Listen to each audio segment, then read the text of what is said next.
afternoon. Welcome to our She for He.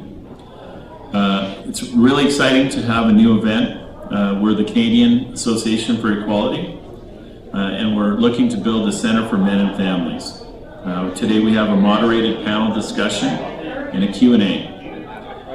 Why are some women drawn to the men's issues movement?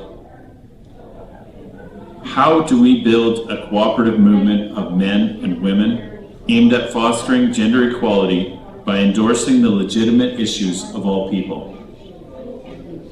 What roles or responsibility do women have for the health and well-being of men and their families?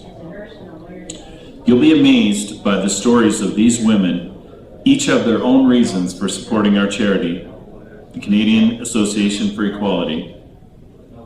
And I really look forward to you guys seeing our video, and let me know what you think afterwards. We have our Twitter feed, #SheForHe. It's now my great pleasure to introduce Danielle Smith from QR77. She's going to be moderating our event with our great panel of guests. Please give a warm welcome to Danielle.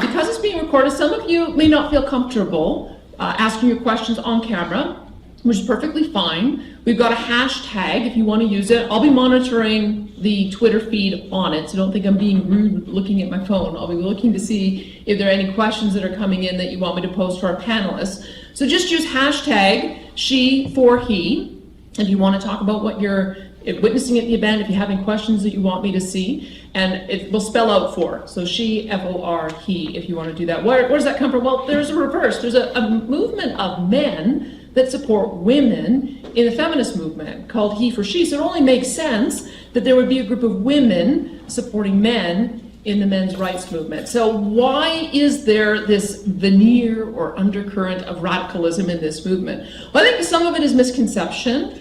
I think one of the things, I remember when I started doing radio, there was a controversial character who came to Canada called Roosh V. And he's a pickup artist. And his notion was that, well, if women are going to have sexual liberation, then I'm going to create a group of men who are going to take advantage of that so that we can have as much sex with as much women as possible. That is not what this group is about. There's probably another room somewhere if that was what you're looking for. Sorry, you're not going to get that here. There is also, I think, this notion, because we see in the more extreme speakers in feminism, this idea that the patriarchy is to blame, that women are the victims, that men are the aggressors. I think there's this misperception that that's what the men's rights movement is. It's that in reverse, that women are to blame, men are the victims, and women are the aggressors. Now, there may be some who feel that way, but that's not what we're talking about here either. So what we're talking about here really is about equality, fairness, that everybody in modern times, with marriage breakup, with the kind of economy that we have, it creates unique challenges for both men and women. And both of the issues of men and women need to have a light shone on them. We need policy that is fair. We need policy that's equal. That's what you're going to hear today. I first got introduced, I think, to the issues of men when back in 1998 I had a friend when I was on the school board, Peggy Anderson, who worked for Jason Kenney as the MP at the time. And she told me a story about one man that she was trying to help, because a lot of men do contact their elected officials to try to get assistance. He was at a point where he was on his third marriage, had kids from each of them, paying support for each of them. The amount that he owed in each of those cases was more than he was making for take-home, so he was living in his car. And his story ended sadly. He killed himself, and I think we know stories like that. I think we've all heard of stories like that. So that was the first introduction. Second introduction was when I got into politics. I met a father's rights advocacy group in Edmonton who made me aware of this really unfair issue around maintenance enforcement. Lots of work done on the enforcing of maintenance, but not a lot of enforcement on the access side. I mean, there are men who've been in touch with me who've been paying maintenance all their lives and haven't been able to see their kids since they were very young. So I think we all know people who are in that situation as well. The women that you're going to hear today, I've had the pleasure of speaking to most of them on my radio program, and the ones that I haven't got, I will at some future point get them on the radio program. But they're going to tell you their unique reasons why they think it's important for you to care about this issue. If you're a man to stand with other men, if you're a woman to stand with the men as well in your lives, because having these female advocates is going to be really important to bringing these issues into the mainstream, out of the radical corners, and onto the radar screens of our politicians. So, without further ado, we're going to introduce you to Monique first, to Donna Gee, to Karen Straughan, and to Mara Grunow. And we'll have them come up, and each of them will speak to you in turn. So ladies, why don't you come on up?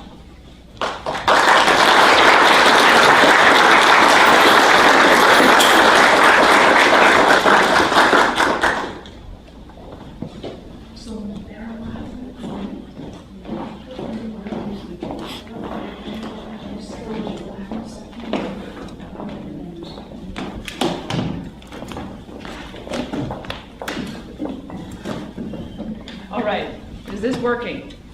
I think so. Can you hear me? All right. So what we'll do is each of the ladies has a different way they want to present to you. So some will have some formal presentations, others will make a few statements, and then we will just get into a discussion after they've each had a moment to be able to tell you why they're here, what they do, and the kind of advocacy role that they've been playing. And then we'll take questions from you. So if you have questions when I call for it, we can have you probably, so you don't interfere with the camera, sort of come up here so that we can get you, and so that you can pose a question to the audience and to the panelists. Or once again, you can just text me and I'll be monitoring that on the she for he hashtag on Twitter. So let's just get started with our first guest. Monique Deetburst is with CAFE, which is the Canadian Association for Equality. She is the Calgary Member Relations and Community Outreach Officer. And I did speak with Monique when Cassie Jay's film was being screened in the Kensington Plaza Theatre, initially canceled because of all of the pushback, but then there was a counter pushback, and so they ended up going ahead with that. I think it was a really successful event. And Monique joins us now to tell us why she's involved with CAFE. Go ahead, Monique.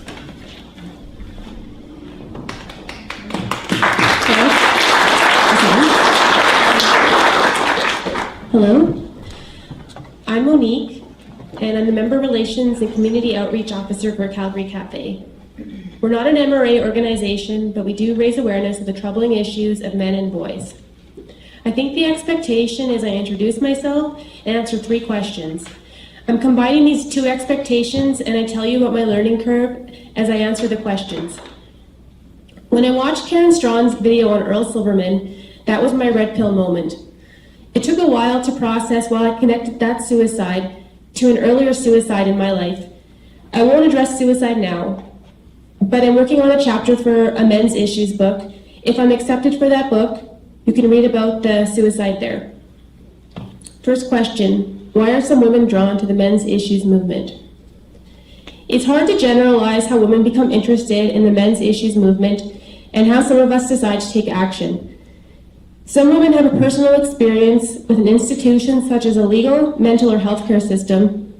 I imagine it strikes a nerve with some women when it affects their brother, their husband, their son, their nephew, or their grandson. I'm not wired to sympathize with men more than women.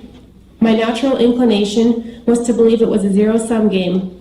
I see the world as limited resources, and I prioritize where I think the resource should go.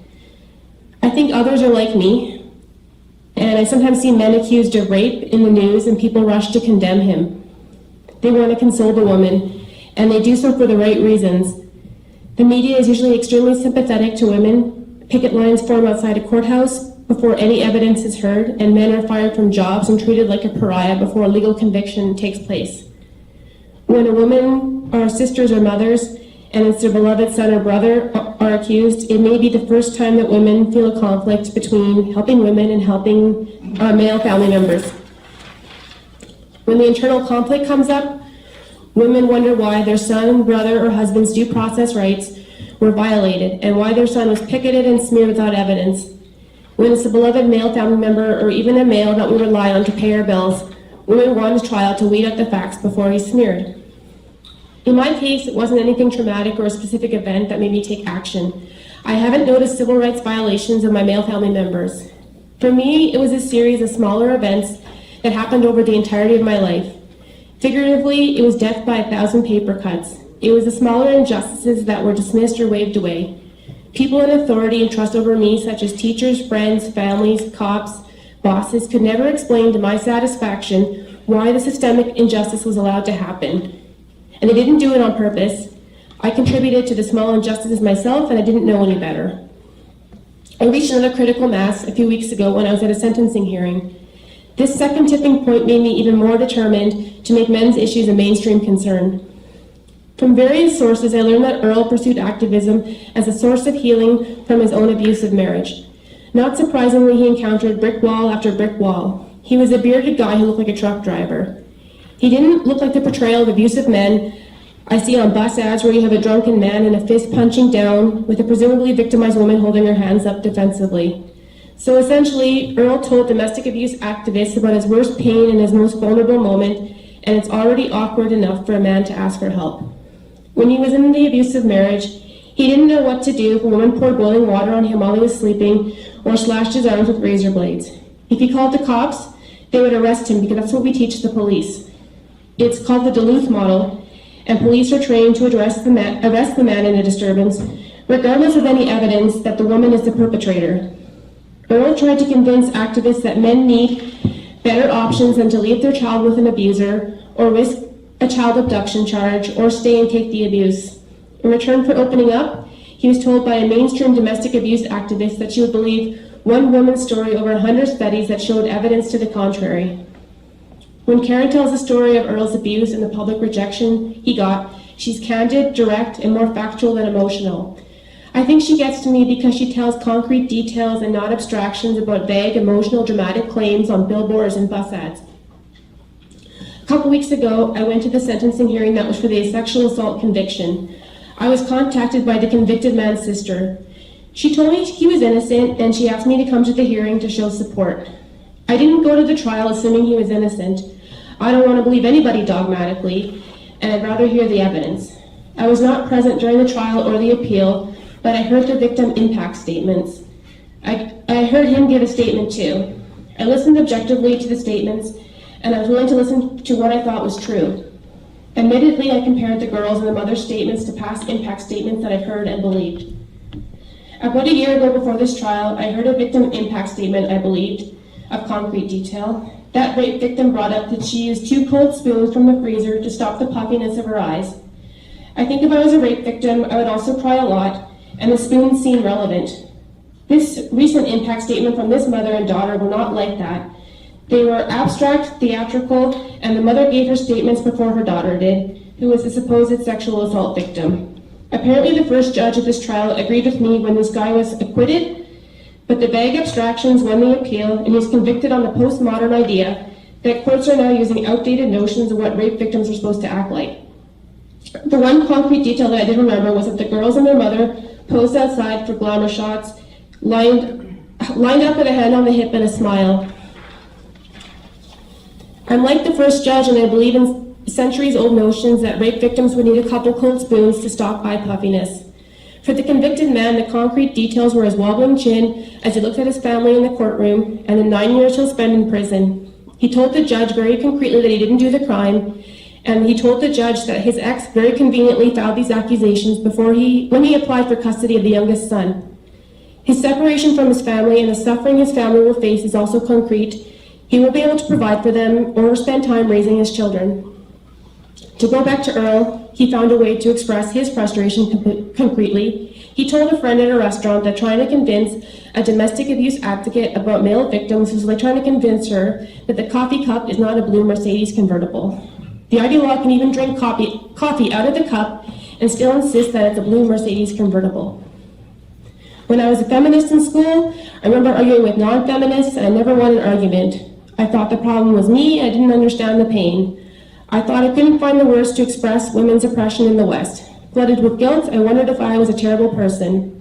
In that courtroom, I did not feel guilty as the feminists on the other side of the courtroom sat glaring at me and the convicted guy's family. I didn't feel the pain of the sexual assault. So to summarize why some women are drawn to the men's movement, it's different for every woman. Some have a very traumatic event, and some have a series of smaller events. Secondly, how do we build a cooperative movement of men and women aimed at fostering gender equality by endorsing legitimate issues of all people? That question is a mouthful. Basically, the question asks, how do we identify the legitimate issues of all people? I was at Calgary's Red Pill screening. A person in the audience asked our Q&A speaker, what can we do to help? And the answer was simple, start a conversation. Conversation fosters common knowledge about gender issues in our community. Common knowledge is a cornerstone of Western civil rights, such as freedom of speech and freedom of assembly. The term common knowledge was actually coined by game theorists, such as Stephen Schiffer and David K. Lewis. Game theorists distinguish between common knowledge and mutual knowledge. If we both know something that's mutual knowledge, when we exercise our freedom of assembly and freedom of speech, it becomes common knowledge, and I will explain. Suppose I know X, and you know X, and he or she knows X. We're living under a dictatorship, and we all know the dictator is bad. However, I don't know that you know the dictator is evil, and you don't know that I'm thinking the same thing. This is further complicated by more people and more permutations. When I tell you what I'm thinking, and you tell me you agree, then we have common knowledge. We validate each other and cooperate against the dictator. The dictator may confuse or invoke insecurity in us with newspapers or TV interviews. The dictator may imply that any criticism of the dictator is a minority view, but after the conversation, we realize our views are not minority views. I made some mistakes in the past expressing myself, and I've alienated a few friends with emotional rants. I learn from mistakes and keep practicing. Sometimes I convince people about men's issues, such as the skyrocketing suicide rate for men, higher dropout rates for men and boys at both high school and college levels, feminist opposition to male birth control that dates from the 1970s, that men get 2 to 3 times the jail time for women as women for the same crime, that men are more often convicted than women, that men are actually almost 50% of domestic abuse victims, that the Canadian Status of Women's Minister has complete veto power over reports that travel from ministry to ministry, and that there are egregious biases against women and men in custody battles and divorce courts, and that there are many demonstrably false rape accusations against men, that men have their bodily autonomy violated by both conscription and circumcision, that there is a big issue with paternity fraud, and there are many inadequate resources and public spending for men's mental and general health services. So to summarize question 2, start a conversation and keep practicing the elevator speech. The last question, what role or responsibility do women have for the health and well-being of boys and men? Again, it's tricky to answer for women as a generality. I can explain how I accepted responsibility to care for men and boys. I regularly explain the issue to hostile audiences. When I say hostile, this includes men who resent talking about their vulnerabilities and don't find it flattering to expose where they may be struggling. My personal responsibility towards men and boys, such as a partner, a father, a brother, the in-laws, friends, co-workers, starts with examining myself and my own views on men and boys. When I first started talking to alternative voices, I thought it was about me. In social media comments, I hear that women hijack the sentiments and we make it about ourselves. That may be true, and I don't speak for all women, but I couldn't wrap my mind around these issues and be objective with first going through some introspection and considering my own biases. For example, it helped that the honey badgers are women. I personally think their gender is disarming, and it lowered my defenses. It helped ease some guttural fears that I had, and it's possible many women go through the process of introspection before they can help out in the manosphere. There are many feelings and impulses the honey badgers brought up about women that sound familiar. I had a bias towards women's issues I wasn't even aware of. Karen Straughan brought up a study on both men and women's group biases towards women. She pointed out correctly that our bias to protect women is rooted in evolutionary biology. It comes from a primitive time when the earth was struck by natural disaster and our population was down to perhaps 6,000 people. Women first, and by women I mean uteruses, ensures the tribe's survival, and we are genetically descended from people who put women first. We put women first on the lifeboat when the Titanic goes down. And I'm bigger than any primitive bias. I use higher reasoning to put my primitive instincts aside. I don't live in a cave, and times have changed. Nowadays, these primitive instincts are lying to me about women's vulnerability in the West. There are women's shelters, birth control options, daycare, socialized welfare programs, washing machines, dishwashers, and many other options to mitigate past biological limitations on women. There's no wage gap in the West, and no reputable economist takes this seriously. We don't live in a rape culture, and in the Western world, rape against women is rightfully stigmatized. We put women's rapists in prison even with little to no evidence or due process, and Western women have more opportunity and safety nets than ever before in history. There's less development on men's options, and there's still a troubling bias against them in family courts and in all legal and health institutions. The biggest gap is the empathy gap, where men get less natural empathy from the public than women. It's not moral to indulge primitive instincts or romantic feelings that men are the savior and women are always the damsels in distress. This is especially true regarding rape accusations, due process, domestic abuse, and other times when facts drastically oppose our guttural feelings about women. When I read and watched men's issues, content, and research, I thought I was being compassionate by focusing exclusively on women's pain. Rape is a disgusting crime, and I hope every guilty criminal is locked up. I was sincere in my compassion for rape women, and now I am sincere in my compassion for rape men and the men who are falsely accused. Hearing the other side taught me that men can be innocent and suffering. To answer the third question, women should take responsibility for their own feelings, and then they can help men with systemic issues. Thank you very much for the platform and the captive audience.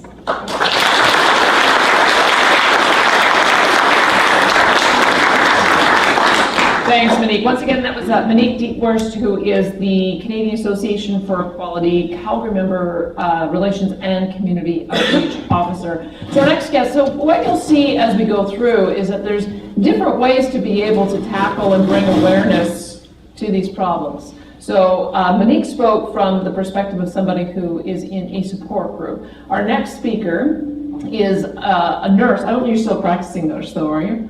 No. Okay, former nurse, Yes. but also a lawyer. She is managing partner with Guardian Law Group, specializing in family law, estate law, and estates. And I think we heard Monique make reference to some of the imbalance that we see in our court system, whether it's sexual assault law or whether it is family law. And we're going to hear from Donna about what we can do about that. Donna, go ahead.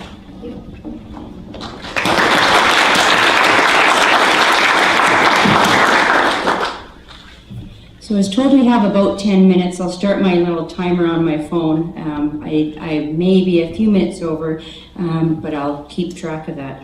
There's a lot to say here. I should have brought my stool for one thing so I could see over the podium. So I usually bring a little stool. I didn't forgot it today.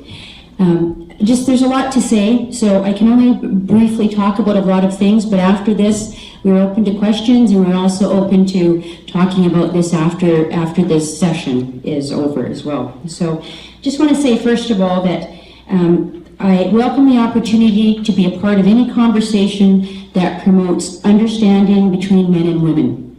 I appreciate the organizers, Don Zest, Dan McKinnon, Carol, my new friends at Cafe, Monique, for inviting me to be part of this panel, to listen to the diverse views, and mostly to listen to the opinions of women I greatly admire, starting with Danielle Smith, who is fearless person, not afraid to say what needs to be said, and we appreciate that, and we need you in society, and really enjoy listening to your show on QR77.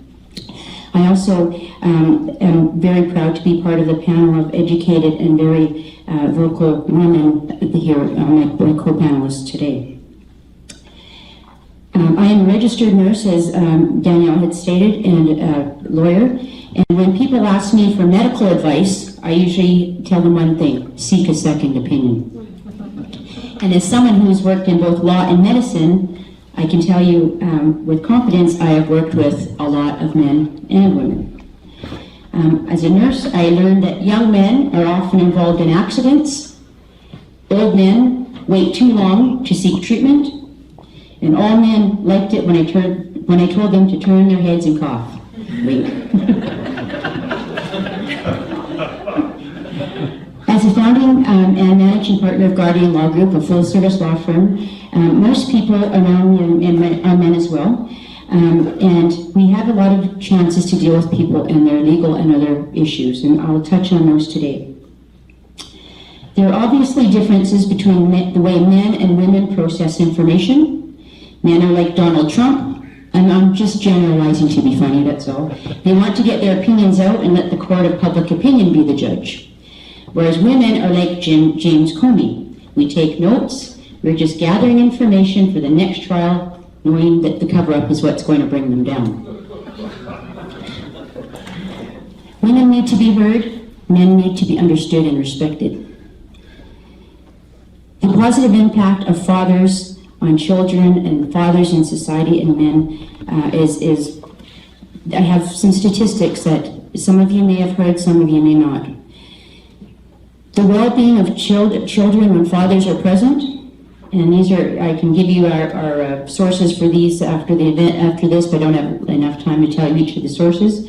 But well-being of children when fathers are present, the presence of a responsible father promotes and improves academic performance and reduces disciplinary problems amongst children.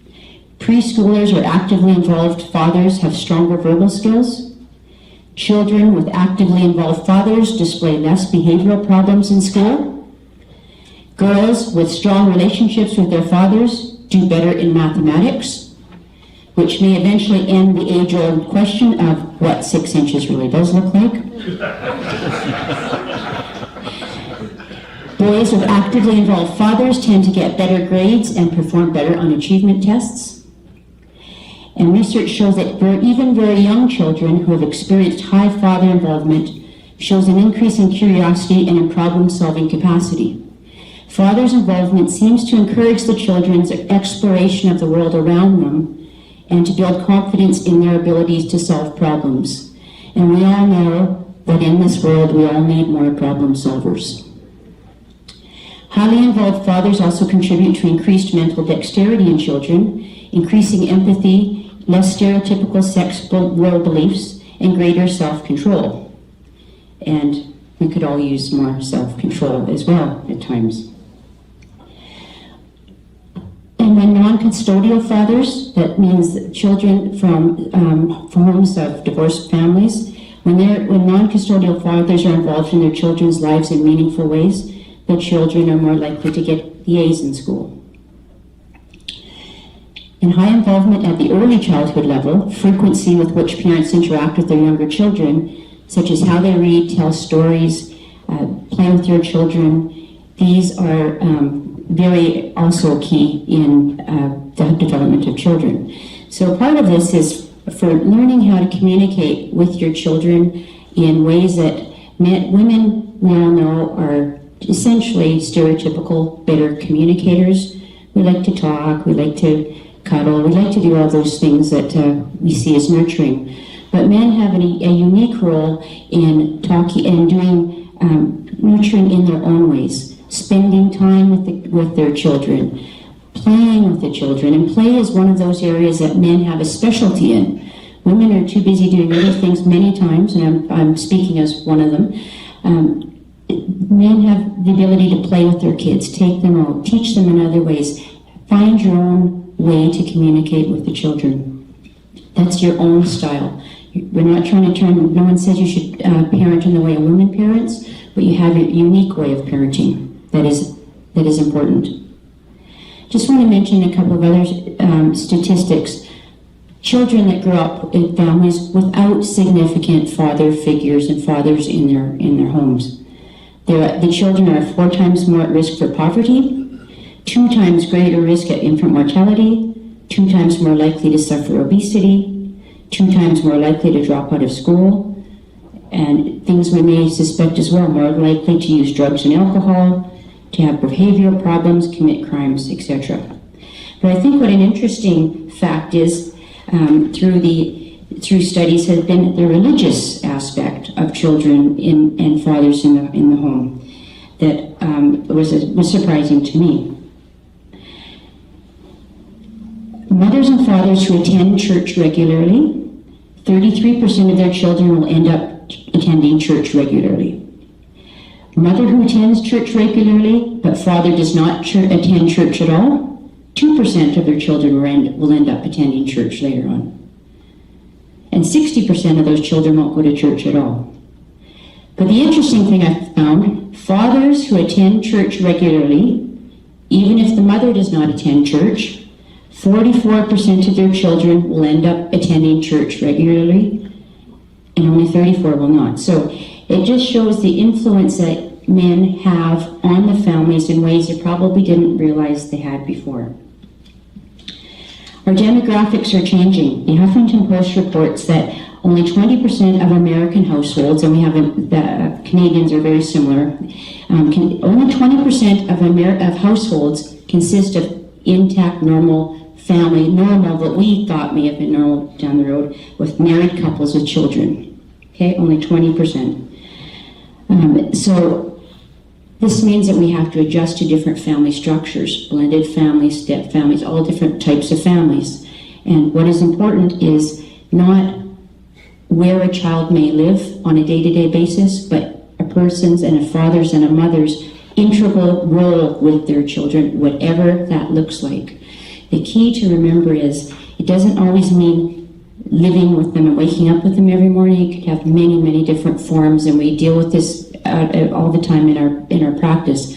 It could mean special vacations. It could mean longer periods of time at certain times of the year. It could mean every other week. It could mean weekends. It could mean anything that might work for a family unit. But the key is to have a meaningful role in your child's life. The number of visits are not as important necessarily as the quality of time and the influence and the relationship you build with your children. Regarding visitation and age appropriateness, in general, younger children under 6 report appreciating having the relationship with their fathers. Children under 6, they all love us anyway. They all think that we can do no wrong, and those are the days that we all know go by far too quickly as raising children. If we could only go back to seeing our kids at 5 years old again, when we knew everything. But when a child reaches 12 years old and further, that becomes they become a little bit more resistant to visitation with probably both parents. And the issue is that they're teenagers, and we'll talk about that in a couple of minutes. It is important to know that in the courthouse, in the courtroom, the best interest of the children is the most important. And that when we're talking about the law, we're talking about these are the factors that the judges will look at. Best interest of the children. Now that doesn't mean, that could mean that is individual with each child what that is. We've talked about things like alienation. It's something that could happen from the mother alienating or father's alienated. It can be both, but we do know that there often is times where it is the mothers who are alienating, and we don't want to draw stereotypes, but that sometimes happens. The law is moving in this direction. Just know that there's few cases. There's few cases that where courts will take notice, and there's no court case that will take judicial notice of parental alienation as a given fact. However, cases are moving forward with this, and there are cases that are now showing if there's one parent who is certainly trying to discredit another parent, then that is wrong. That is almost a form of abuse that is not acceptable in our society at all. The issue is, even when there are clear instances of alienation, the courts will still look at what is the best interest of your child. Okay, so if you have been estranged from your child for a long time, and that would mean there was one case I'll tell you that it has they gave custody to the father after they realized that the alienation was so bad that they gave the custody to the father. But in many cases, it's difficult to do something like that because it would mean changing a child's whole system of going to where they go to school, disrupt their whole life, all of that. So that's something that the courts really look at, is what is the overall child's life going to be like. There have been cost awards issued against offending people who are alienating their children, but I guess in the long run, money's not the issue here, but just to know that it's moving forward and being recognized. I think the issue is that do not let things go too long if you're in a position that you do feel like you are not able to see your children. Don't let it go too long, because the longer there is between your time together with your children, the harder it is to get back into being with them. Although we do what we can to help, it's just don't let it go too long. Get help when you need to. I have a lot of things to say about this, but that timer meant that my time is up. I don't want to drag on too long, but just know that the courts will ask children of ages approximately 10 years old and older what their wishes are to be with parents. And at 10 years old, we obviously know that a 10-year-old doesn't have the maturity of maybe a 14-year-old, but their opinions are still taken into account by a judge. What we tell our clients is, please, we've all known many of the father roles to be the disciplinarians. Wait till your father gets home.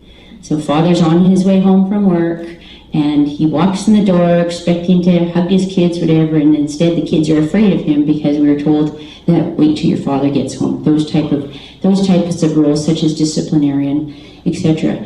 That doesn't have to be your role, doesn't have to be the end of your role. The exciting part about our changing in society now, and groups such as CAFE, and Dawn, if I could see him over the podium, is that we're changing. We're able to form a new opinion of what fathers' roles are, what fathers can do for the children, how our interactions are, and to move forward that way.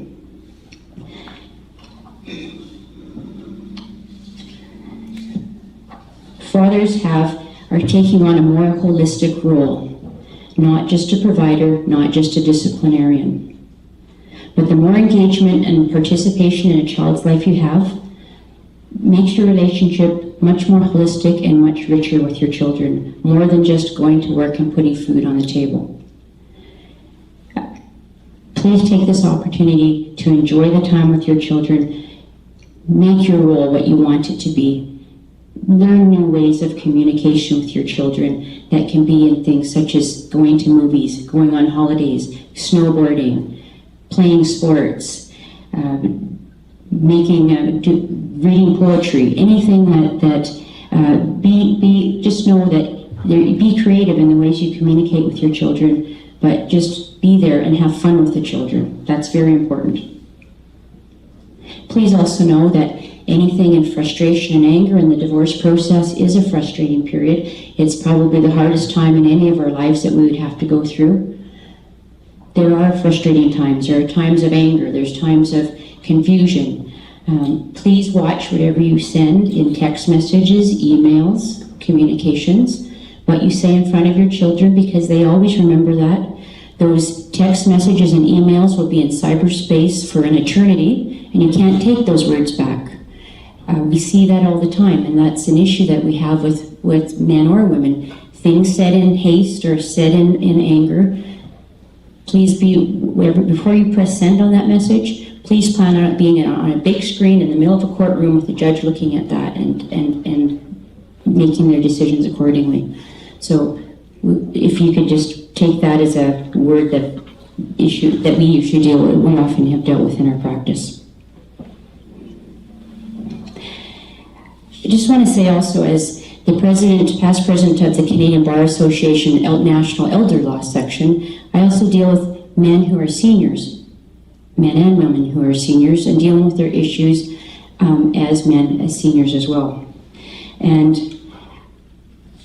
I just want to leave you with a picture that the challenges that you face now, you'll also face as an older male as well. Our lives are more enriched by our children and our relationships, and it's important to fight for those. It is important to just cherish those and fight for them. And our lives will be more enriched, especially in your older years, with having your children in your lives and around you. And we at Guardian Group are here to help you navigate through this whole system and are here to support you as well. Thank you.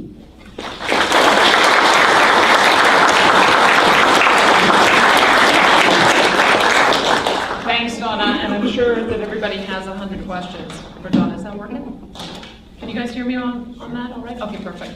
So Donna Gee, again, is a former nurse, lawyer, managing partner with Guardian Law Group, specializing in family law, and you heard at the end there, estate law as well. One of the things that struck me is that the new normal is now not what we anticipated being normal. We think of a two-parent family being the normal family, but that's now only 20%, which means 80% of us are likely to be in some kind of second family type of arrangement as well. May I also explain why we see more women who are coming into this movement. Okay, my next guest, Karen Straughan, she said she did not have prepared remarks. She said, I can't imagine what I talk about for 10 minutes.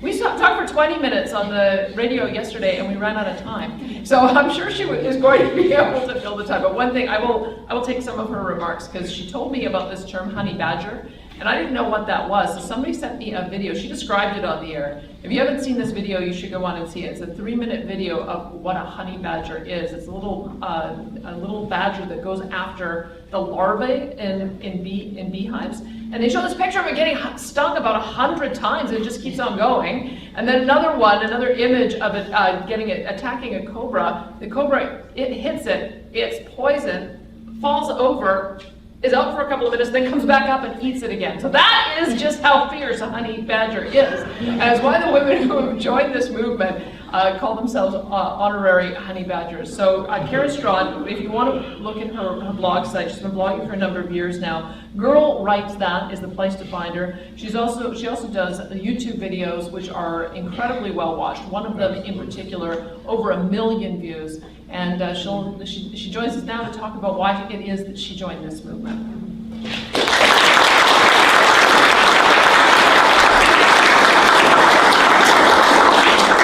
Okay, all right, I'll give you that I can usually fill some time with words, but I am so sick of telling the story yet again of why I got involved in the men's rights movement. So I'm going to share an anecdote that will illustrate why I stay involved in the men's rights movement.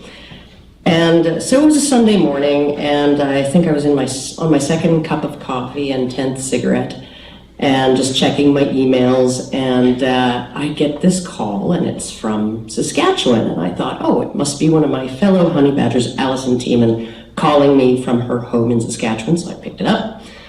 And no, it was a man who was in a panic, and he'd managed to, I don't hide my identity or keep my information unlisted or anything like that online, and he'd managed to track down my number, which is not hard to do.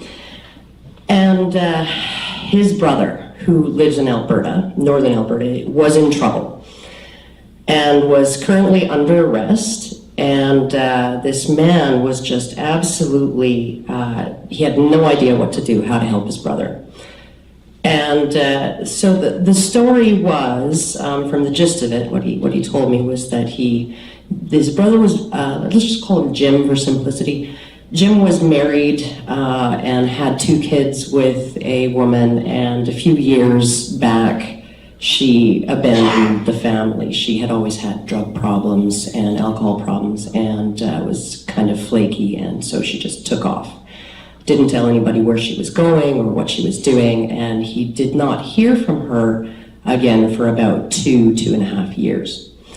So he was a blue-collar worker and muddled on as well as he could with his 2 young children, and raising them on his own, mostly without assistance from any kind of social safety nets or anything. He managed. And then one night, I believe it was the Friday night, around 11 o'clock, his wife knocks on the door. And she wants to reconcile. She wants to come back. And he's just, of course, he's like, I don't think so. I mean, like, I guess I could think about it, but, you know, at this point, answer's probably no. And she asked him if she could please stay on the sofa because she didn't have anywhere to go. She had no money, she was homeless, she didn't have anywhere to go. And being the nice guy that most men are, he allowed her to come in the house and stay the night on the sofa, spend a little time woke up the kids, you know, spend a little time cuddling with these 2 children. And The next morning, he woke up and she and the kids were gone. It was about 7 o'clock in the morning. He wakes up and there's nobody there. No note, no nothing. And so he phones the police and they tell him to come down to the station and file a report. And then he, spends about 2 hours at the police station until 9:30, dealing with the police. And at no point did the police tell him that his children had been located or that they knew where any of them were. So when he was done, he went home and he was met by the police, who arrested him for breaching a temporary restraining order. What had happened was at about 3 o'clock in the morning, his wife had snuck out of the house with the kids and gone 1.5 blocks down to a domestic violence shelter, where they gave her all kinds of support and help and took her down to the courthouse or the police station or whatever to apply for a restraining order. And nobody informed this man that there was now an order in place keeping him 500 meters or away from his wife and the children. So essentially, when he went home, he was in violation of the order because she was 1.5 blocks away in hiding in a domestic violence shelter. And now he was in jail for violating that order that he had no idea existed. And the authorities were attempting to get him to sign a peace bond. And his brother was in a panic, not knowing what to do. And I thought to myself, well, first I told his brother to tell tell Jim, don't sign a peace bond, whatever you do, because even though they say that it's not an implicit admission of guilt, that's how it will be interpreted in the future. But, so I gave him all the advice: contact a lawyer, contact this group, that group. But what really struck me was, here's a man who phones me on a Sunday morning. He phones me. How did I become the first person that he calls? I mean, how is it that in our culture there is, we don't have billboards saying, call this place for help if you're a man in crisis, call this place for legal assistance if you're a man who's the victim of a fraudulent or vexatious restraining order. Come to here, you can come to us for help, right? How is it that I was the first person that he called? And that tells me that we have a lot of work still to do in order to get services in place that men believe that they have access to. And we really need to be looking at situations like this poor man's poor brother, who that's obviously a setup on the part of his wife to get custody back of these children. And I'm sorry, but we need a little more fairness and we need a little more due process, that he can be arrested for violating a restraining order that he had no idea existed, that was requested in an ex parte hearing, right, and granted probably on 3 minutes of testimony on the part of the woman. This is not acceptable, and we need to stop these things from happening. And the fact that I was the first person that he thought to call, that's just pretty sad, is all I have to say. So that's why I'm still involved. That kind of thing is what keeps me motivated to keep doing this. And I guess I will give it to our last panelist now.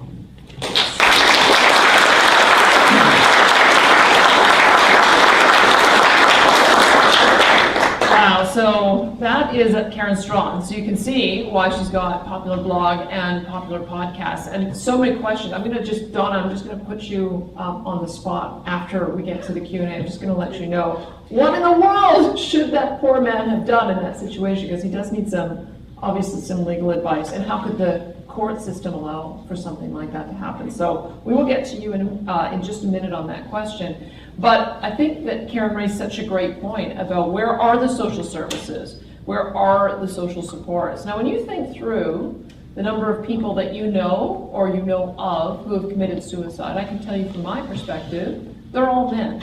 I know women who've tried to commit suicide, but the ones who've been successful, when I think it through, they've all been men. In the media, we don't talk about suicide because we have found that if we do stories about suicides, it creates a rash of suicides.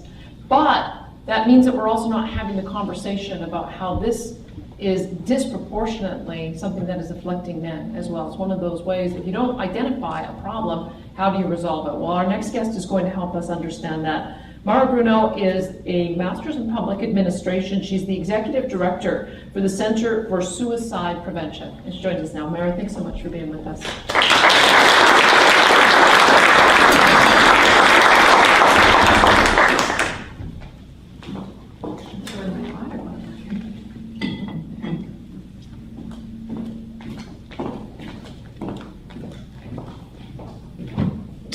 Thanks very much for having me.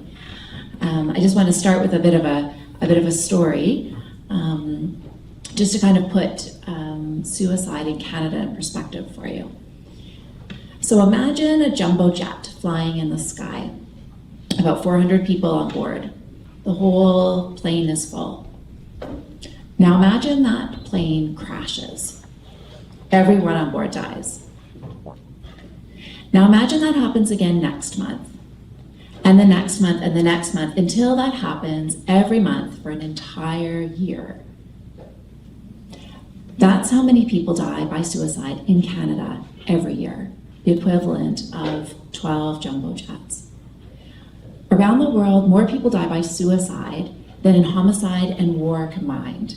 So think about all the wars we hear about every day. When we're talking about Syria almost every day, more people are killing themselves than are dying in those crimes or in wars around the world. Now go back to those jumbo jets for a moment. Out of those 12 jumbo jets, one of them is our youth. And yet, to Danielle's point, we don't talk about suicide much in the media, but if we do, we talk about our young people. And of course we do. We don't ever want anything bad to happen to our young people. But only one jumbo jet represents the number of youth who die by suicide. 3/4 of those planes are men. The largest group of people dying by suicide in Canada are middle-aged men, men in their working years. Why? Is it genetic? Is it familial? Suicide is complex because people are complex. It's very unusual for anyone to come to suicidal crisis because of one big bad thing. And same thing with genetics. Even if you do have a genetic or familial predisposition to depression or other mental illness, that's not enough to account for it. It's predominantly social. We don't see this disproportion between men and women in suicide deaths around the world. We see it in the Western world. We see it in our culture. In our culture, men are strong, men are stoic. Men do not show vulnerability. They don't ask for help. They're afraid to show weakness. Maybe we want to move towards a place where they don't consider themselves to be the providers and the anchor of our families, but we're not there yet. Men are reluctant to ask for help. And we all joke about, oh, men don't like asking for directions. Men don't like asking for help at all. If we think about men in corporate, often men will sacrifice social relationships as they climb the corporate ladder, only to get to the top and often find themselves alone. Where women as a group are different. Women are social. Women value friendships more, and they put a greater value on them in terms of the time that they spend nurturing them. Women are more likely to ask for help. Ironically, far more women attempt suicide than men. About 5 times more. But then what happens? To Danielle's point in the introduction, they don't die. They have an attempt that doesn't leave them dead. They land themselves in the health system or in the medical system, and they often get the help that they need. But men don't do that. Men use more lethal means, and one attempt is the end. So we are involved as an agency with men's issues exactly for this reason, because it needs to stop. And as women, we need to be able to pick up on signs and symptoms in our men and help them get the help that they may not readily seek themselves. And don't get me wrong, women in suicidal crisis rarely seek help either. But towards the point of suicidal crisis, women are more likely to reach out and ask for help. So in our perfect world, we have a vision where our culture encourages help seeking and also encourages help asking, offering, so that we have a better idea of who is in crisis and why, and how we can reach out and help them. Thanks.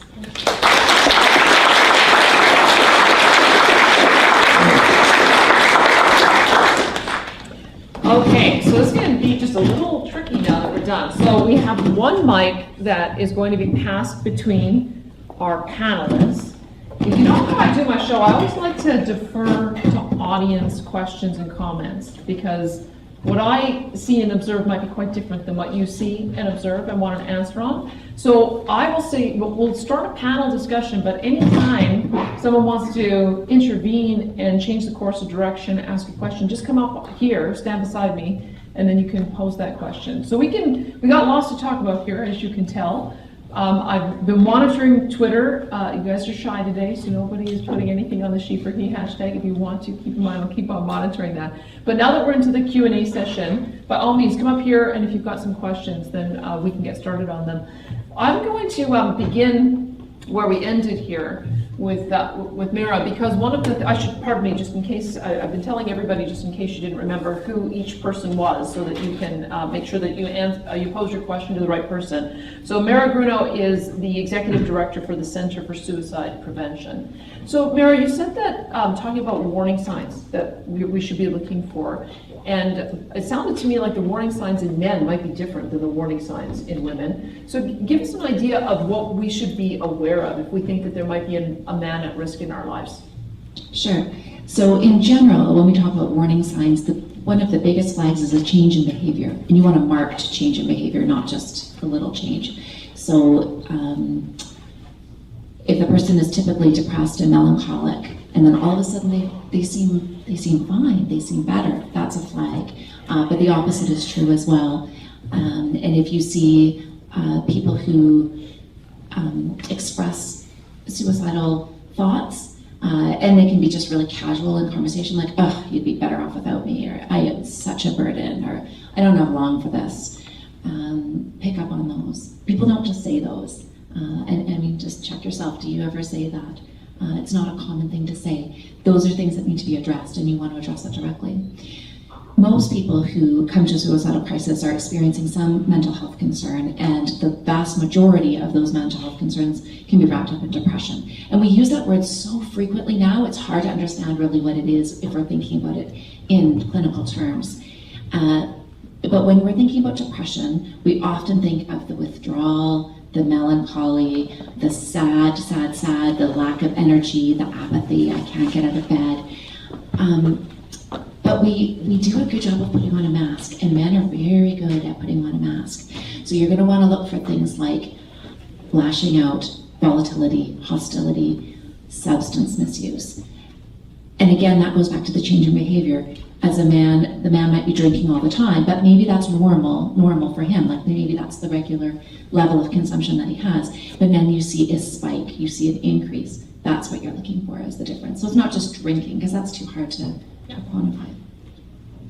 And I think really with men, we all need to be asked directly if we're at risk of suicide. If you are concerned about someone, you need to build a trust relationship with them and ask them directly, are you thinking of suicide? You're not yourself these days.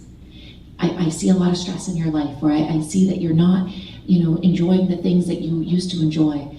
Sometimes when people get to this point, they consider suicide. Are you thinking of suicide? It is the most uncomfortable question to ask. It is not easy. And if the person says no, it could be a bit awkward. Might have a little bit of a, oh, sorry about that. But if it is yes, they will say yes.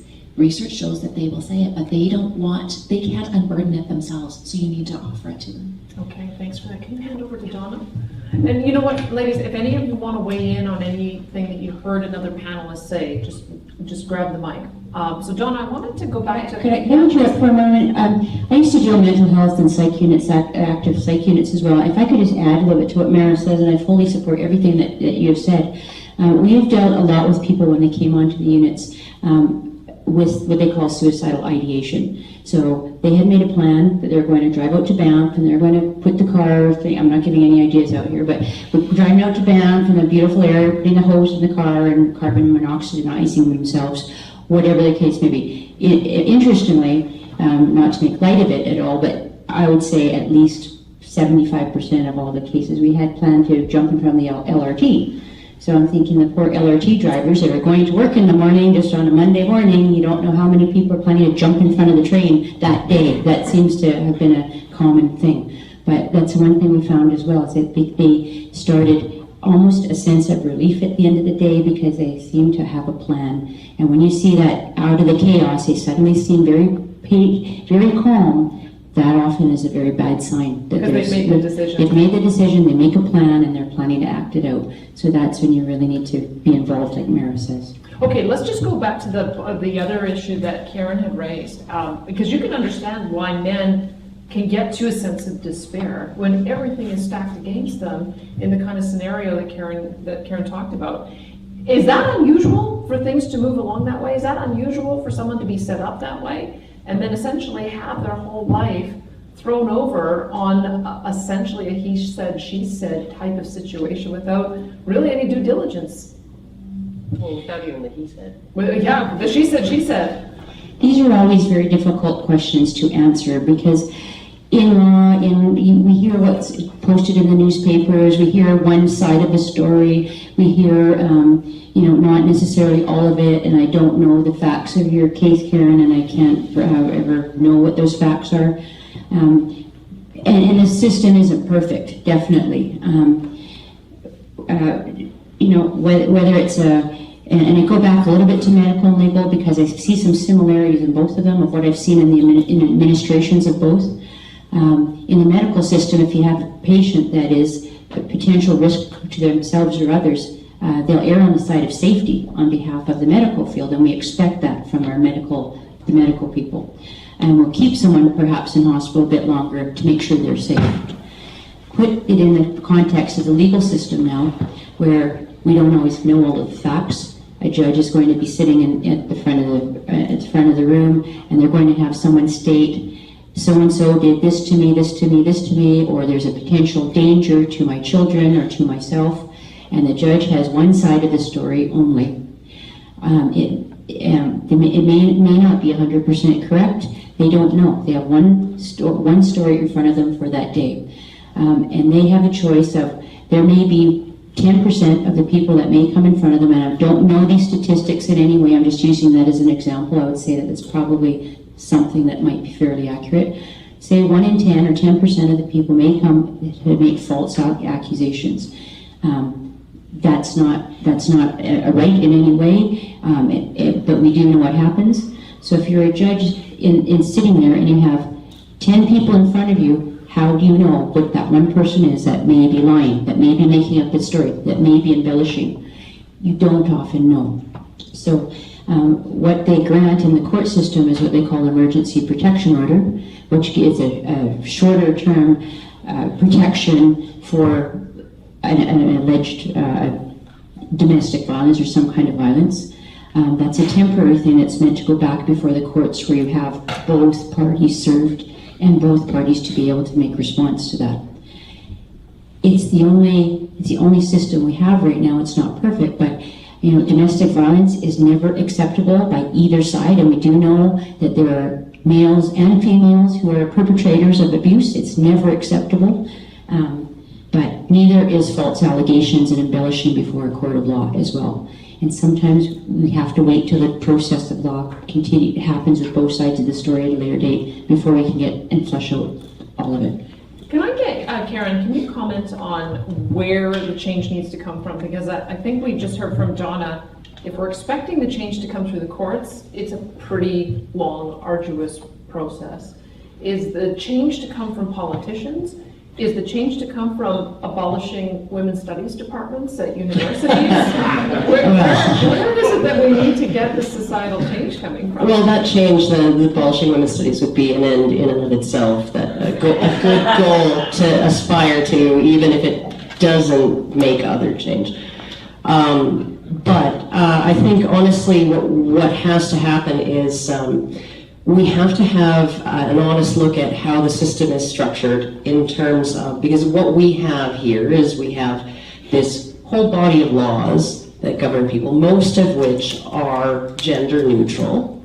And so we think that the whole system is going to be gender neutral, but there are a whole host of other things that are not laws that get brought to bear in these situations, policies and best practices and the training of judges and guardians ad litem and lawyers and prosecutors and all of this, right?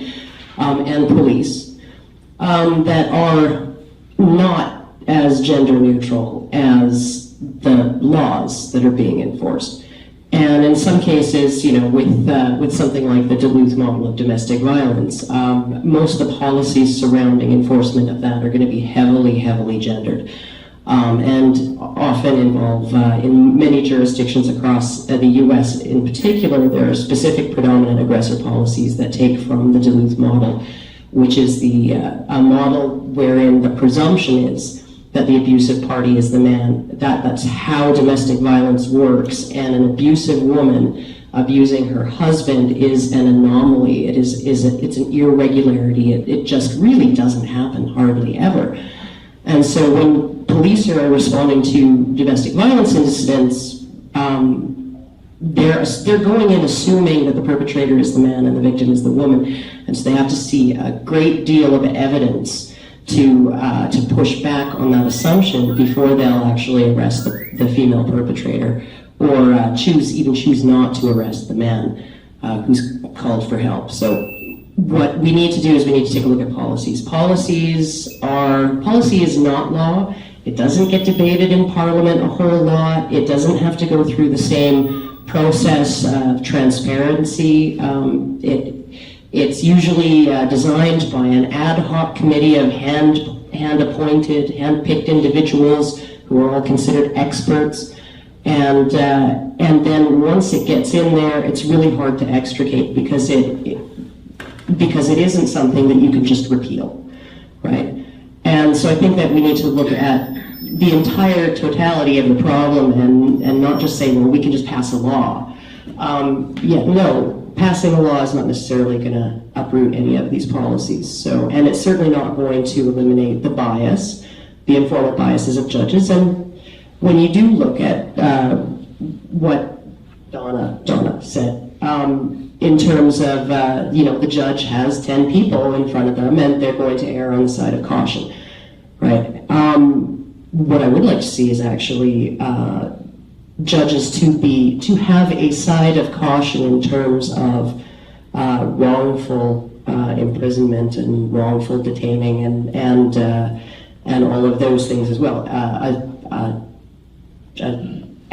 Err on the side of caution in favor of due process, and I think that we need to actually really resist things getting worse than what they are right now in terms of those biases coming out. And I can understand why a judge would feel that way, but knowing why it's happening isn't helping men who find themselves in that position either. So.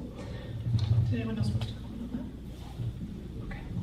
Well, maybe if I could just mention that definitely I would suggest that there should be some stronger consequences for misrepresentations and mistruths that might be said in the process of obtaining these protection orders, and perhaps if we had more serious consequences for that, it may help the system as well. Okay. I think some of the resistance to stronger, like for women, would be they are worried about men that are already imprisoned. And so if there was a consequence to the woman to suddenly say, okay, I just made it up, because because then she'll just keep quiet and the guy will just rot in prison forever. So there's unintended consequences if you start punishing women for changing their mind sometimes too. So I don't know, sometimes I'd rather not punish the woman and have the guy go free instead of rotting in prison for that long. Well, you're going back to domestic violence. It's one thing to clean a man's scalp with broken glass because his wife had shattered a bottle on it. But going back to the suicide, has anybody ever made a study over how many suicides are more acts of anger than acts of despair? Like basically a finger to the spouse. Great comment. I hadn't considered that men have different rationale for why. It's not just despair. What's your thought on that, Mara? I don't know. The short answer is I don't know. I could find out, definitely. Typically, by the time someone gets to suicidal crisis, it's not an act of revenge. If we think about it in terms of human instinct, we are hardwired to live. So survival of the fittest is true, right? Like we are trying our hardest to stay alive. And so even if you have suicidal ideation, like what Donna was referring to, or you are losing hope, to actually kill yourself is hard to do. So the likelihood of it being revenge, I think, is remote. Now, I'd be happy to comb the literature for you and find what's out there, but that's typically not it. And this came up a lot. This is a complete digression, but it might give some context around that 13 Reasons Why novel, right? Which was all predicated on revenge, and it's just not that. It just doesn't work that way. When you get to a suicidal crisis, your tunnel vision is completely constricted. People in suicidal crisis don't want to die. They want this deep, deep psychological pain that they're experiencing to end, and they can't see another way out. That's why intervention works. If you can get to the person at the right moment and say, hey, like, I can find you a way out, they'll take it because that they're stuck and they want out. So I don't know that if there is a study, and I'm not sure how much we would know about that. I do want to just quickly say something about Calgary Transit, though. They've trained all of their LRT operators to spot people in distress.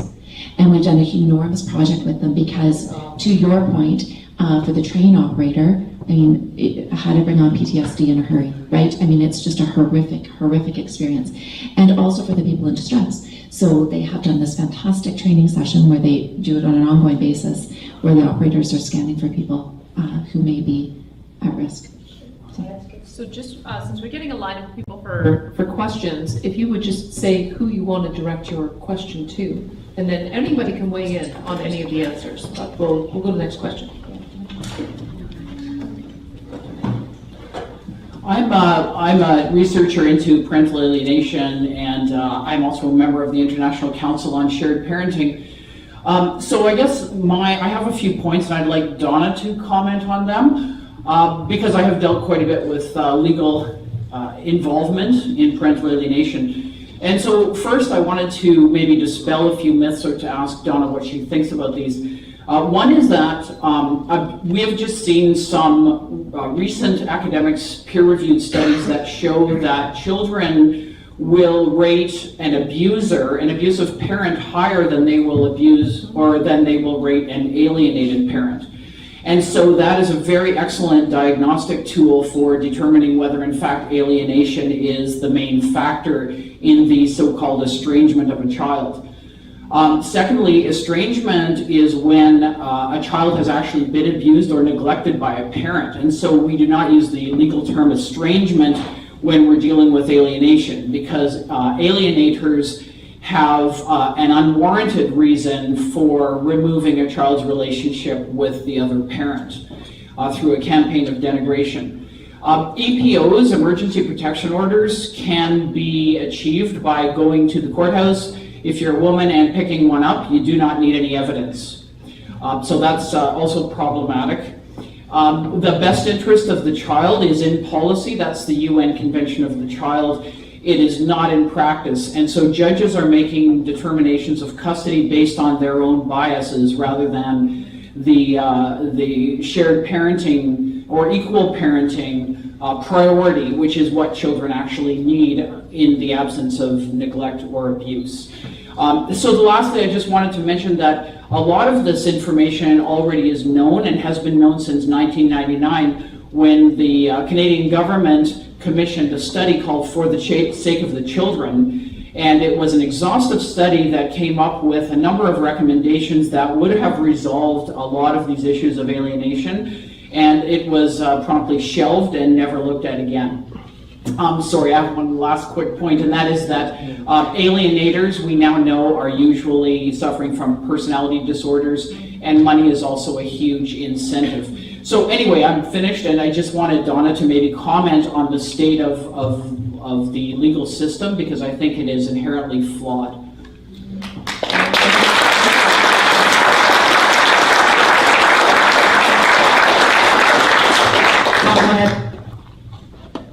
I'm not exactly sure about the questions coming out of that. I couldn't attempt to address them all, but certainly thank you for your comments. And the legal system needs people like you. We need the experts in the areas of social work and parental alienation. We need people like you to be able to give these statistics and facts to the lawmakers, the decision makers. Because quite frankly, we are deficient in that at the moment, right? We need people to be able to educate the legal system, the judiciary in particular, of how this works and why this works, and why is it not, going back to the best interest of the children, why is it not in the best interest of this child what's happening? So we need the social work experts in this, definitely, so we need you. Yes, the state of the legal system is it's a slow moving wheel. Again, there's always the erring on the side of caution. I've made some notes as to what you're saying. I don't know if I can generalize you, if all people who make false allegations for the purposes of gaining a restraining order or an EPO have personality disorders. I don't know if I could generalize to say that, but unwarranted and misrepresentations are definitely wrong, and there needs to be more consequences for that. Does anyone else want to comment on that? Karen, did you have something to say? I'm just sort of interested in how common this is, and some of the rationale. If it's not a mental disorder or personality disorder, could it really just be as crass as being about money? Or is there something else that you're finding is at play there? I mean, I would think at some point the gig is up. When the child becomes an adult and realizes everything they've been told about their parent is a lie, that's got to come back and have massive consequences to a family unit. So are you able to give any more context on how common this is? I don't know how common it is. I don't know that there's a way to figure out for sure 100% how common it would be for somebody to lie to get an emergency protection order. In order to alienate the other parent from the children. But, and I think part of the reason why we don't know is because this is, if you don't have a mandate to punish people who make false accusations, then there's no point finding out whether they've made a false accusation, right? Or whether it was just a mistake. So, I don't think that this is something that the justice system tracks. And I don't know that the questioner was off on the idea that cluster B personality disorders are largely involved when it comes to things like any kind of abuse, really. And I'm not talking about just domestic violence in general, where you might have minor incidents that would normally be considered trivial if they happen between your children. Push, a shove, whatever. When you're angry, you lose your temper, they don't tend to repeat. They're not part of an escalating pattern of coercion and control, right? That is the picture of domestic violence that we get, that we are shown whenever they bring out any of the numbers. So they'll say 6% of Canadian men and 7% of Canadian women have experienced domestic violence in the last 5 years, and from that we're supposed to take from that every incidence of that is like from the movie Enough or Sleeping with the Enemy, and that's just not an accurate picture of what's going on out there. So I think that for actual abusers, whether they're male or female, and I think parental alienation is an extreme form of abuse of the children and of the other parent. I think that there's got to be something in there that ain't right.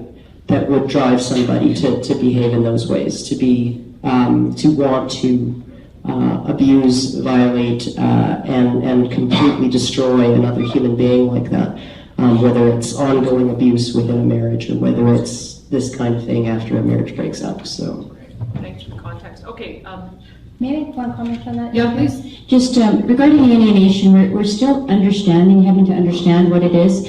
And just like mental disorders, it's a continuum. There's a continuum of functional and dysfunctional. So a person could have depression, could have schizophrenia, could be bipolar, could be any number of these things, personality disorders, but it's to the point where it becomes dysfunctional, or according to the law, more affecting the rights of your children, that it becomes unacceptable.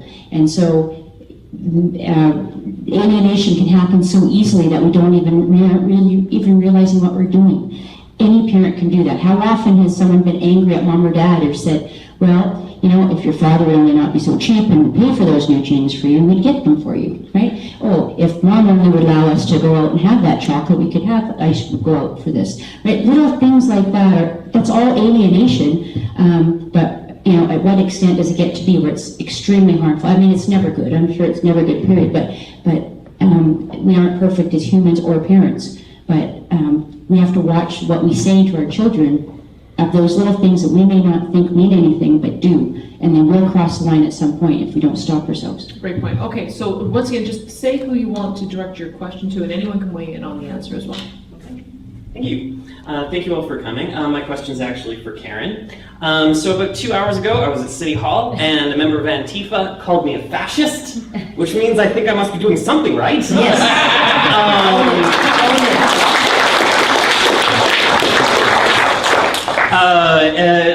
We had Rebecca Sullivan up here on CBC, CTV, something like that, right? And call us all misogynists.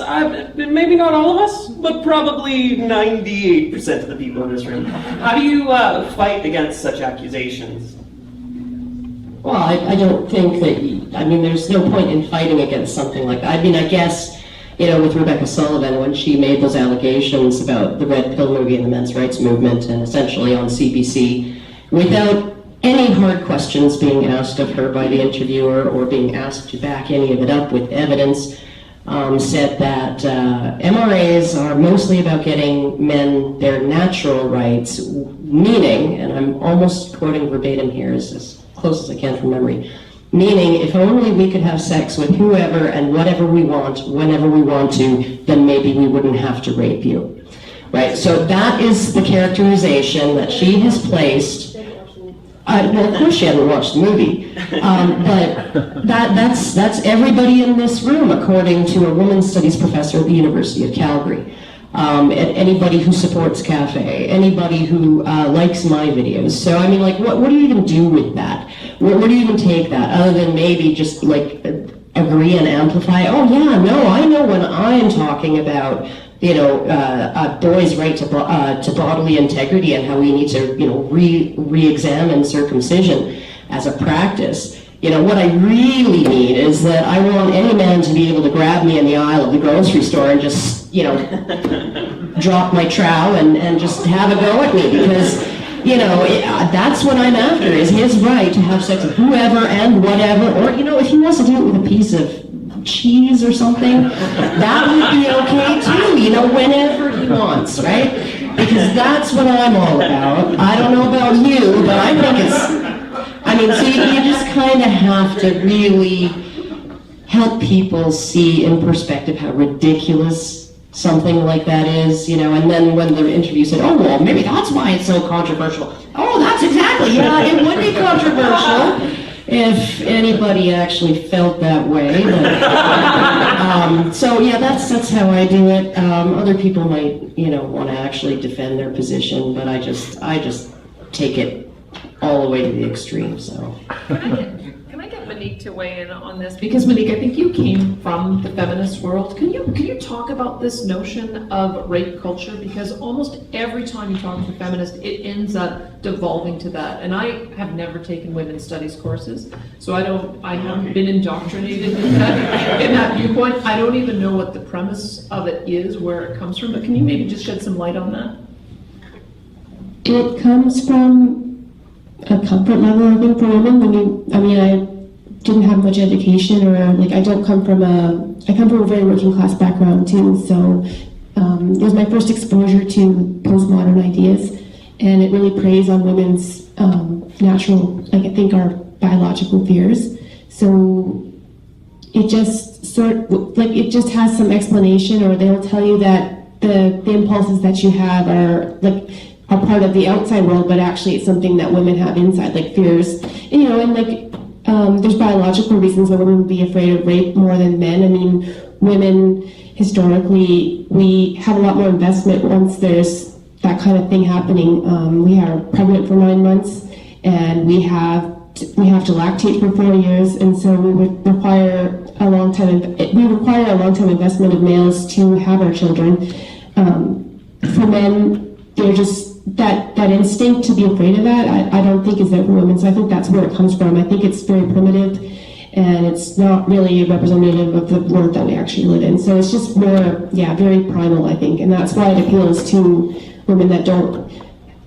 On that first step when you get into university and you're kind of bombarded by that, it's just something that is kind of comforting, but doesn't really make sense once you start having the wheels turn in your head, and it's just not, I had to go through a lot of red pills and the small events, like I said, but I find it so empowering realizing it's not an issue, like it's not really justified for me to be afraid, and it's much more empowering for me to realize that men are just people and they're reasonable. Not everyone is good, but most of them are fine. And I've talked about the patriarchy on your show, and I think that men work hard most of the time, and they do a lot for women, and they built up a lot of the technology. As Camille said, if it wasn't for men, we'd all be living in grass huts. Thanks for that, Monique. Okay, again, if you just say who you want to direct your question to.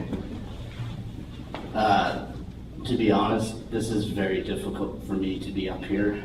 I was apprehended by the government at the age of 3. I was put into an abusive home.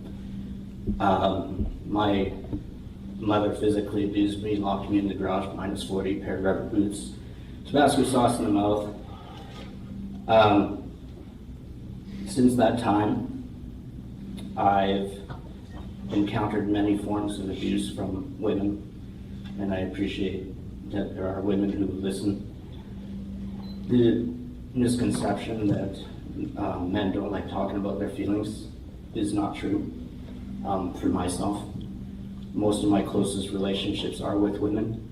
It's the men that I have a problem with, because I've been told, take off the panties and put on the underwear, get off your knees, be a man. And to me, the problem is, what is a man? To me, a man is integrity. A man is respectful. I've been labeled by women as gay, and I'm not gay. I was sexually assaulted by my cousin, who's a man. Things like that. And I do believe in equality. I've always defended women, but I've also defended men only if they have proven to me that they were worth defending. Same with women as well. My heart's just beating here because this is something that I've only shared in closed doors with counselors, and some friends know. But as what they say, be a man, I've been physically assaulted by ex-girlfriends, and there's nothing I can do. I try to walk away, they follow you, they'll hit you, and I've experienced that my whole life. And the hardest thing, being a man and being adopted and being alone, I've never been married, never had any successful relationship, never had children. But I will tell you, I am love. I am the man who is the man who will cuddle. I like to cuddle. I like to listen. I like to talk. And I guess because I heard some comments, I don't know if it was jokes, but for me it's very sensitive in that manner, because I'm not what the stereotypical man is, and I don't even understand that. I've never understood feminism, why it came, because I've always respected women.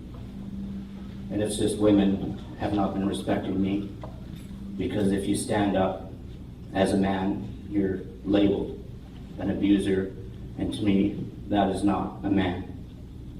Even for a woman, I will not call you a woman if you hit a man. It's equality.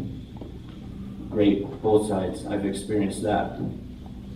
I've been in positions where a girl has told me, while she's on her period, have sex with me because you don't love me. And for me, that was very difficult because abandonment. Suicide, tried committing suicide at the age of grade 4. I had a noose around my neck, tried hanging myself. Grade 7, I had a handgun from my dad's drawer stuck in my mouth and at my temple. Then walked around the room pretending to shoot them. From there, 3 years ago, middle-aged man, as we're talking, do you know for me what that was? That is going down the darkest abyss. But because I am strong, and I know not a lot of people can go through this, my biggest thing is I've never been heard, I've never been helped, and I've had no justice. When I reported to the police a year and a half ago for my, I'm in a class action lawsuit against the Alberta government. It was about adoptions.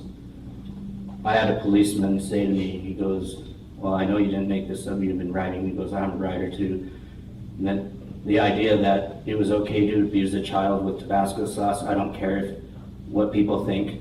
If you're sticking soap in your kid's mouth, if you're touching your child in a negative manner, that is your loss of control. That is you out of control. I found that what I've observed for over 25, 30 years is how parenting. I watch coffee shops, I watch in the malls, and it's all about control. We all want to control. And when we can't control that thing, I see it with dogs. I saw this woman with the dog, patch of ice, sit, sit. And I looked at her and I said, you know, if I was your dog, I probably wouldn't want to sit there either. Freeze my ass off, you know? And that's where, for me, where are my insights. I'm only touching surface with you guys, but I just want you to know there are good men out there. Really good men. Thank you.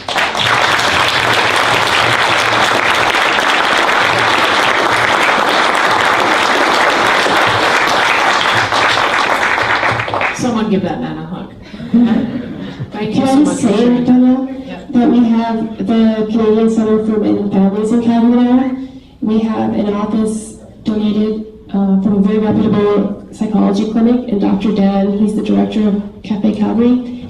If you would like to contact him, we have contact information outside, and any man here that needs services or programming, please contact him and you'll receive help and the justice you're looking for, and great programming from Doctor. He's a registered psychologist, a PhD, and he's helping us in Calgary.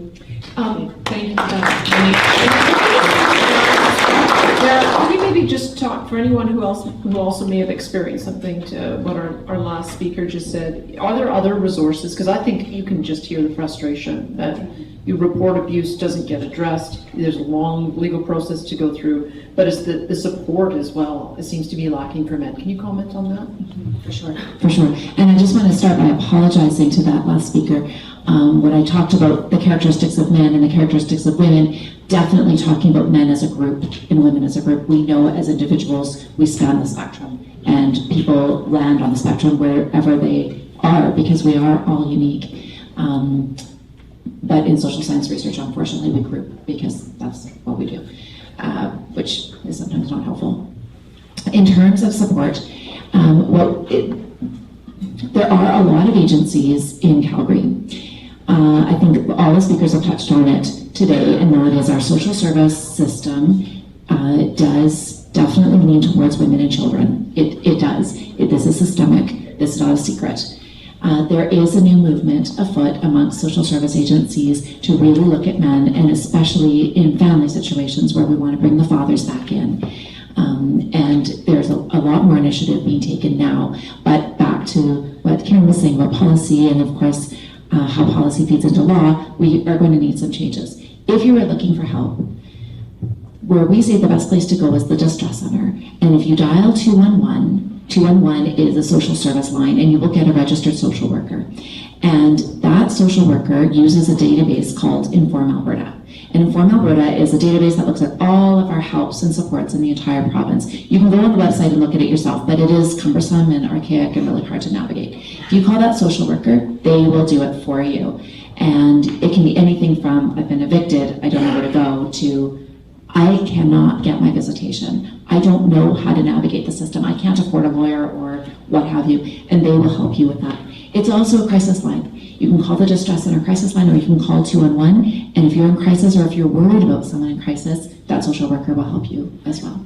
Let me just deal with one other aspect of what he raised, because I hear this too, because whenever I deal with these issues, I will have people say, oh, come on, tell these guys they just got to be a man. And this whole be a man meme. Men can be the hardest on other men, frankly. I hear it from men telling other men, more than I hear it from women, but maybe women as well. And just the double standard that we have. So there's a case, this is why it came to mind. Case going through the courts, 34-year-old teacher, 15-year-old student, he's being brought up on charges. And yet we have a president of France, Emmanuel Macron, as a 15-year-old student with his married 34-year-old drama teacher, and he's seen to be a stud. And so there is also this implicit kind of attitude that a young man who's victimized and abused by an older woman, somehow that's sexual prowess, and we shouldn't look at that as abuse, and yet we have a different attitude the other way. Like, we've got some really screwy attitudes about the role of men, especially when it comes to sexuality, and the role of men when they might be wanting more affection as opposed to sex. Can you comment a little bit about how we address that and how big a problem that is? Well, I think what's illustrative of the problem was a few years ago in the UK, a judge found a man not guilty of statutory rape. He had had sex with, I believe the girl was 14, but in the judge's decision, he essentially said that this man went into this sexual liaison in good faith, believing that this girl was an adult woman. She had lied about her age. She had convinced him over a period of time that she was an adult, and she had gone out of her way to pursue a sexual relationship with him. And she had a history of pursuing sexual relationships with older men. Now, clearly this young girl is a girl with some serious problems. But does this mean that a man who's kind of bamboozled into a liaison with somebody that he feels is 18 or 19 or 20, who's given him no reason to believe that she would be unwilling to have sex with him, do we need to put that man in jail? Do we really need to do that? And that judge, the press ripped a strip off of him. He was a victim-blaming judge. He was blaming the victim. He was putting all of the blame on this poor girl, right? He had been slut-shaming her and all of this stuff, right? So we have this attitude that even if a young woman aggressively pursues a sexual relationship with a man, even if she lies about her age, even if she shows him a false ID, even if they meet in a bar where he, can reasonably expect everyone there as an adult, even if Barack Obama in some U.S. states introduced her as his adult med school student cousin, who is definitely 21, in some states in the U.S., statutory rape is a strict liability offense.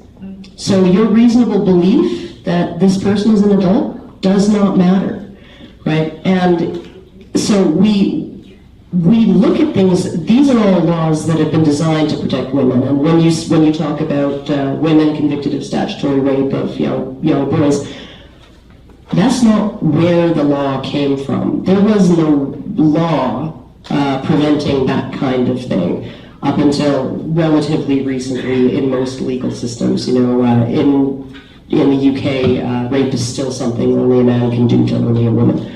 under the law. So those laws were set up to protect women and girls specifically and to punish male bad actors.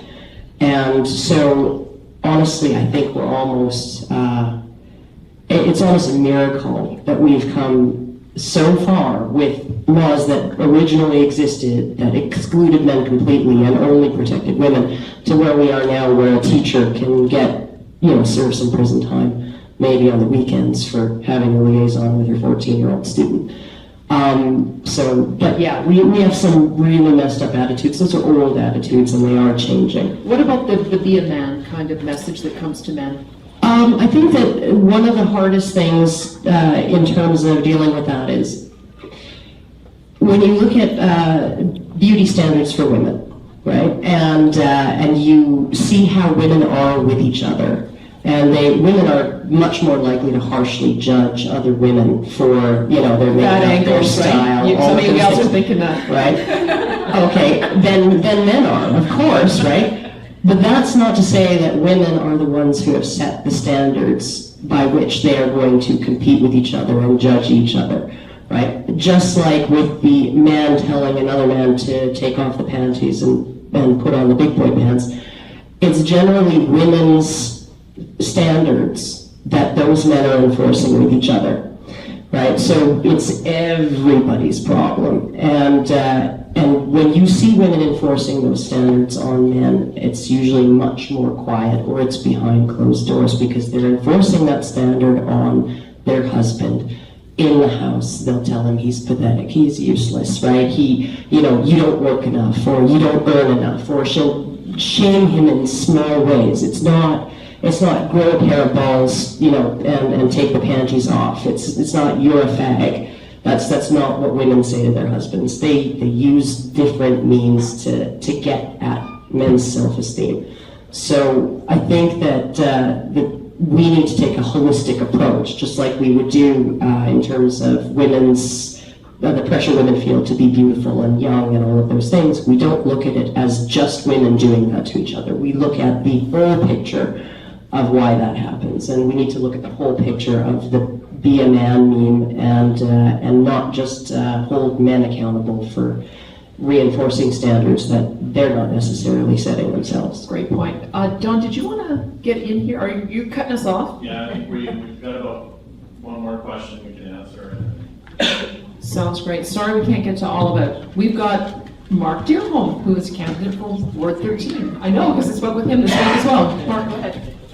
Is Leela here as well? We heard that. Oh, hello, Leela. I heard that Leela was going to be joining us, MLA for Chestermere Rockview as well. Just wanted to acknowledge that she's here as well. Go ahead, Mark. I'm glad I didn't try and do this anonymously. So it's okay. I private texted you one and then went, oh fine, I'll go answer.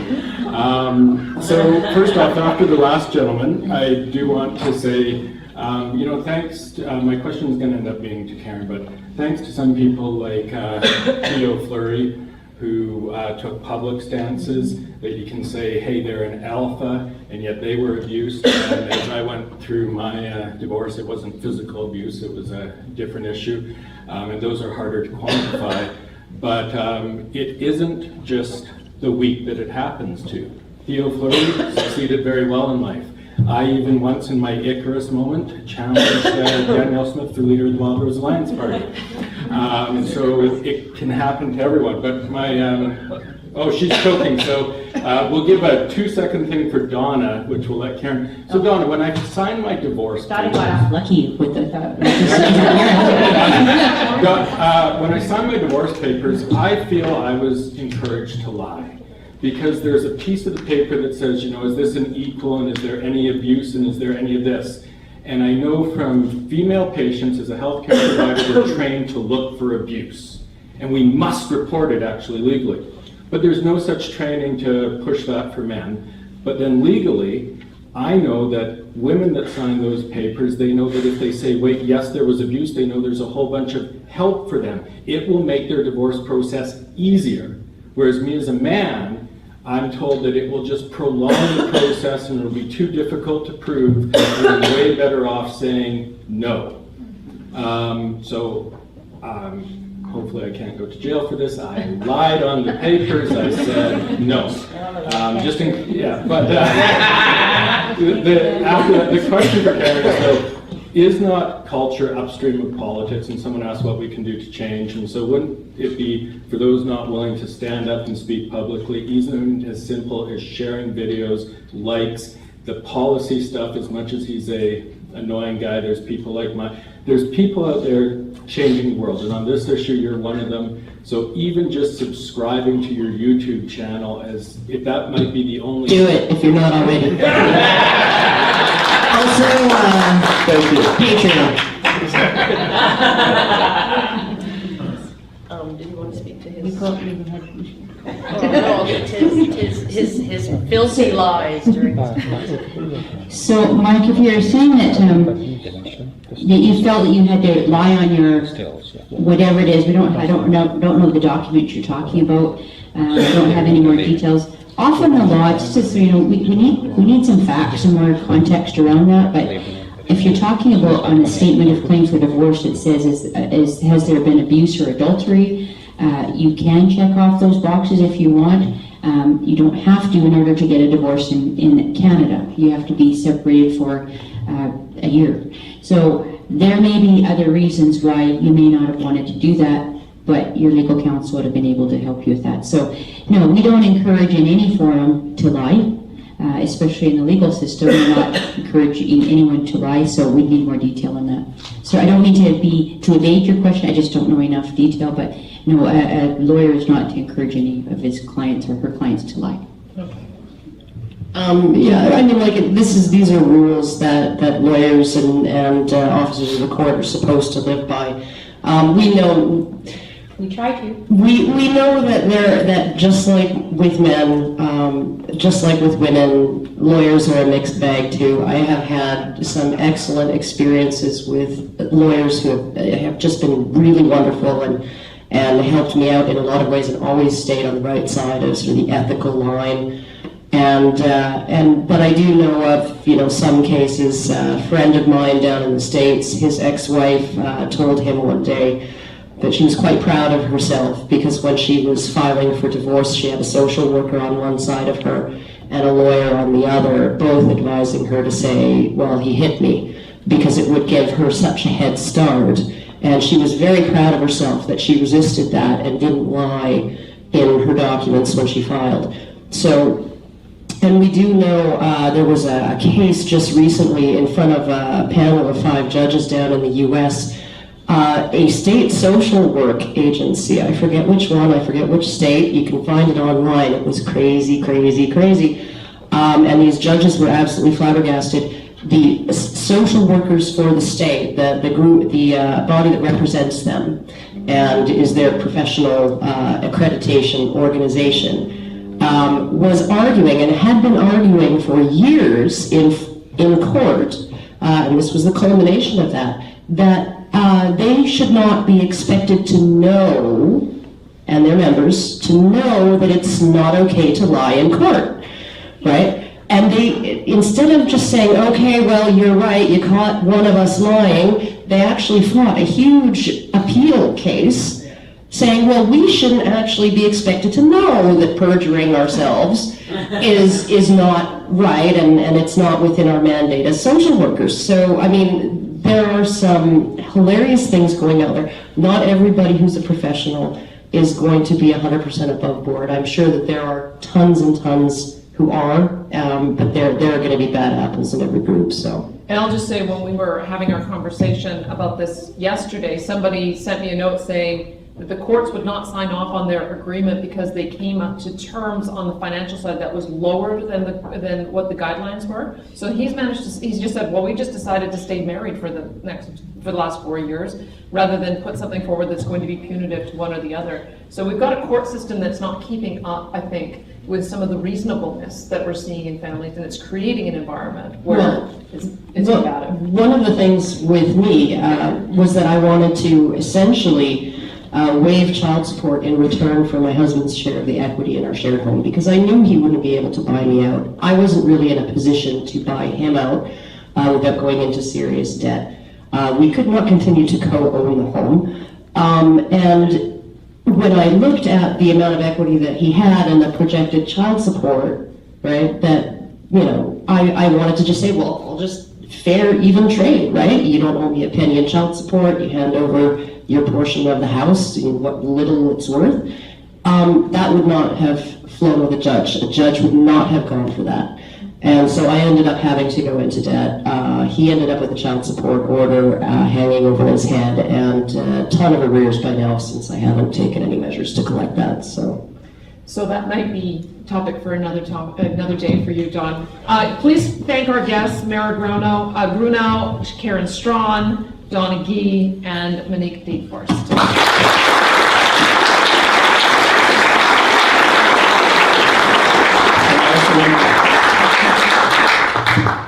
Hello? I also want to make sure everybody gives a big appreciation to Danielle Smith.